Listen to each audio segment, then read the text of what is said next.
잘 들립니까? 네, 잘 예, 들립니다. 시작하겠습니다. 예, 법률사무소 새날의 권동희 노무사입니다. 산재 탈출 이야기라는 형식으로 산재 판례와 관련된 여러 가지 이야기와 노동자의 직업병에 대해서 얘기해 보도록 하겠습니다. 단순히 그 산재에 대한 판례 이면에 담긴 여러 가지 내용과 법제도 한계, 그리고 노동자의 애환과 이 사건을 제가 진행을 하면서 겪었던 고민에 대해서 말씀드리는 시간으로 만들어 보겠습니다. 제 1탄은 이제 자살입니다, 자살.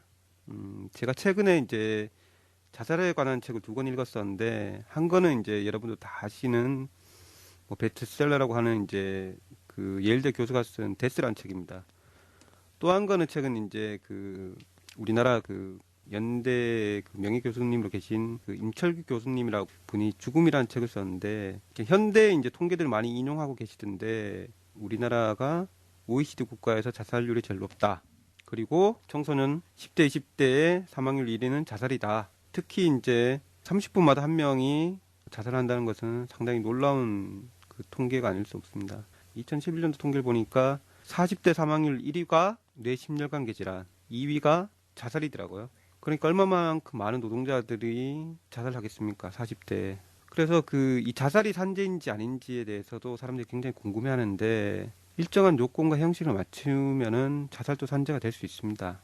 그런데 굉장히 많은 난관이 있죠. 특히 우리나라에서는 제일 큰 것은 이제 윤리적인 난관이죠. 도덕적이고 윤리적인 난관.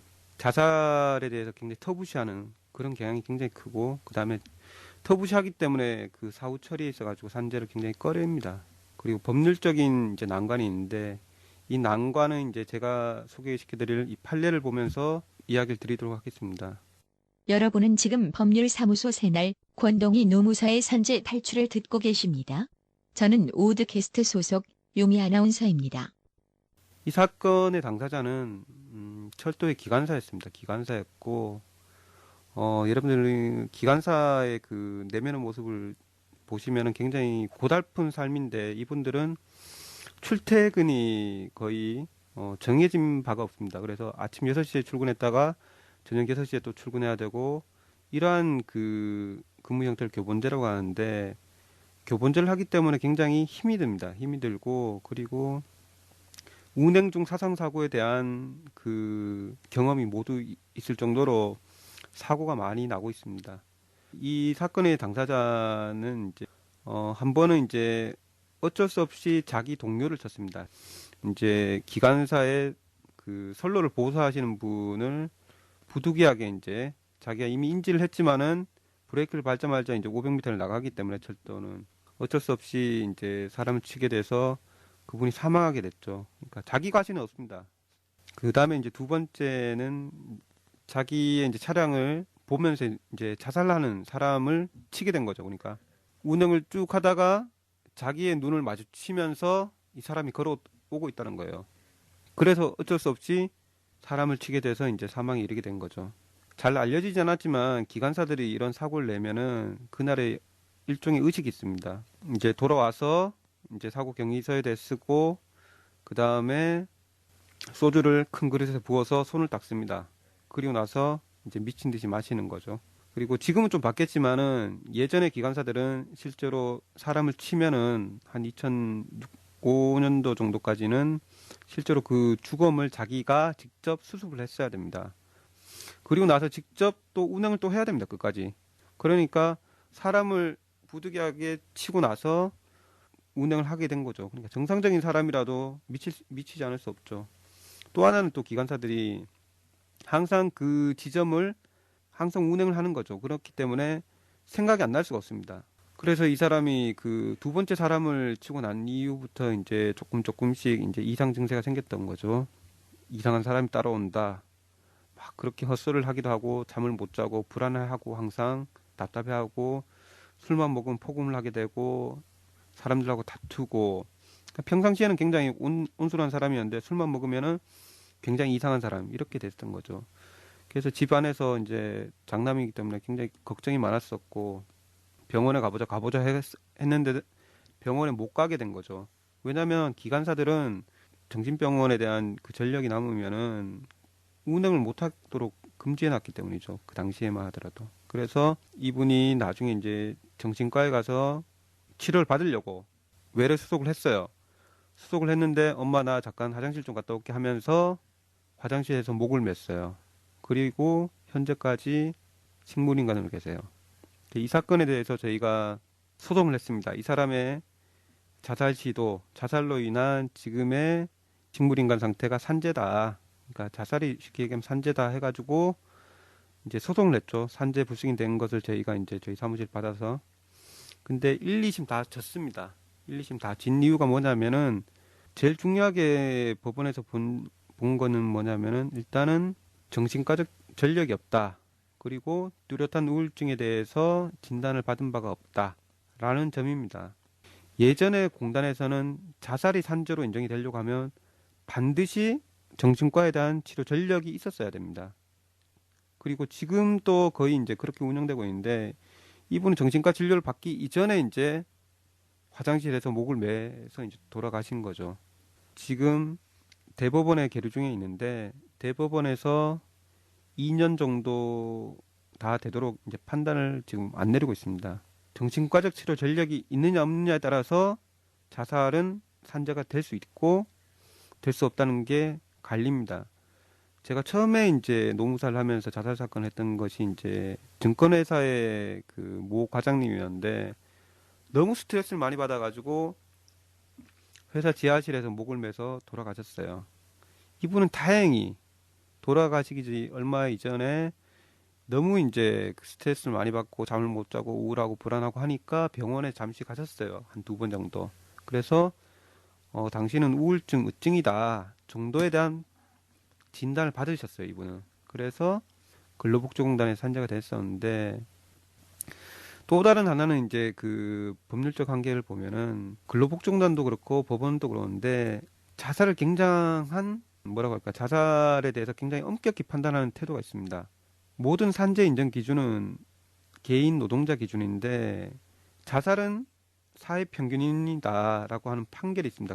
그것이 이제 대법원 2007두 2029 판결이라고 하는데 그 판결문을 잠깐 제가 읽어드리면은 이와 같습니다. 이제 자살은 본질적으로 자유로운 의사에 따른 것이고 근로자가 업무를 수행하는 과정에서 받은 스트레스로 말미암아 우울증이 발생하였고 그 우울증이 자살의 동기 내지 원인과 무관하지 않다는 사정만으로 곧 자살과 업무 사이에 상당히 인과관계가 있다고 함부로 추산해서는 안 된다.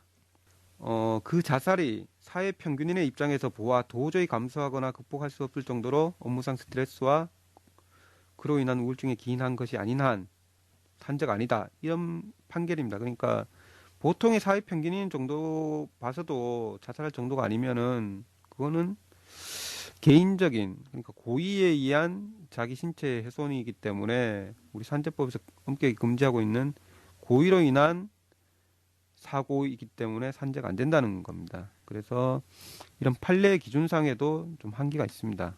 모든 그 산재 인정 기준이 개인 노동자 기준인데 자살은 저렇게 사회 평균인 일반인 기준으로 보는 거냐라는 거에 대한 논란이 있는데 반드시 그렇진 않습니다. 최근에 그 몇 가지 대법원 판결을 보면은 그 안동시 공무원으로 근무하던 공무원이 그 감사 그 기간에 이제 너무 스트레스 받아가 자살한 사건이 있었는데 그때는 사회 평균인으로 보는 게 아니고 당연히 모든 산재 인정 기준에 맞게 개인 근로자 본인 기준을 봐야 된다 이런 판결이 있습니다. 그리고 이제 아파트 관리 부장 업무를 그 수행하는 노동자가 그 자살한 사건에 있어서도 업무와 재해와 상당 인과관계는 당연히 노동자 기준이다. 그것이 우리 대법원의 항의 태도다라는 대법원 2011두 3944 판결도 있습니다. 그렇기 때문에 자살이 반드시 사회 평균인 기준에서 봐야 된다는 건 아니죠. 아무튼 그 자살을 지금 근로복지공단도 그렇고 법원에서도 굉장히 엄격하게 판단하고 있는데 그러면 정신과에 한 번도 가지 않은 사람은 산재가 안 되는 것이냐? 최소한 이제 공단에서는 안 된다고 볼 수 있죠. 공단에서는. 근데 법원에서는 될 수도 있고 안 될 수도 있어요. 그리고 그 보통 이제 우울증 있는 사람들이 자살 시도를 많이 하고 있는데 그러면 죽은 사람에 대해서 진단서를 발급이 가능한 거냐? 진단서 발급 못 해요, 의료법상. 의사가 구속되죠, 그거는. 죽은 사람한테 이제 정신과적 치료 전력을 요구하는 것이 너무 강한 조건 아니냐. 그래서 이제 2008년도에 이제 법이 개정되면서 지금은 이제 이렇게 돼 있어요.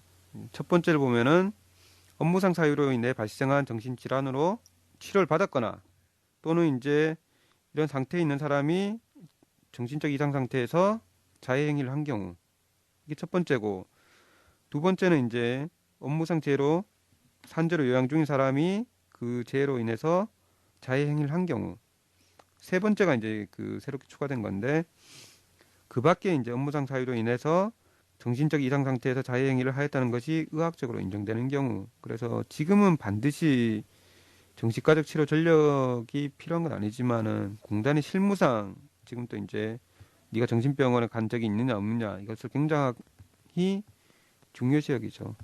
근데 뭐 모든 사람들이 다 아시다시피 대부분의 사람들이 뭐 아프면 병원에 가지만은 마음이 아프다고 해서 정신과에 가는 게 아니잖아요. 지금 또 이것들을 이제 엄격하게 이제 그 규정하고 이제 산재 인정 요건으로 이제 삼는다는 것이 굉장히 노동자한테 불합리하고 굉장히 불리한 상황이라고 보시면 돼요. 1년에 우리나라에서 자살하는 사람이 최소한 한 15,000명은 안 되겠어요, 지금? 30분마다 한 명이니까, 통계상. 그러면은 노동자의 사망률 2, 3위가 자살인데, 실제로 자살로 한 해에 산재로 인정받는 사람은 20명 내지 30명밖에 안 됩니다. 그만큼 이제 인정 요건이 까다로운 거고, 두 번째는 이 자살이 산재가 된다는 것을 많은 분들이 이제 모른다는 것도 이제 큰 문제점이 되는 거죠. 제가 서두에서 데스라는 책을 소개했는데 뭐 죽음에 대해서 논의를 하면서 결론으로 두 분이 얘기하는 것은 죽음은 모르는 것이다. 그리고 알 수도 없는 것이고 대신에 이 살아있는 동안에 최선을 다해서 행복하라. 이렇게 이제 얘기를 하시더라고요. 그래서 죽지 말고 아프지 말고 다치지 말고 행복하게 살았으면 좋겠습니다. 다음 시간에 뵙겠습니다.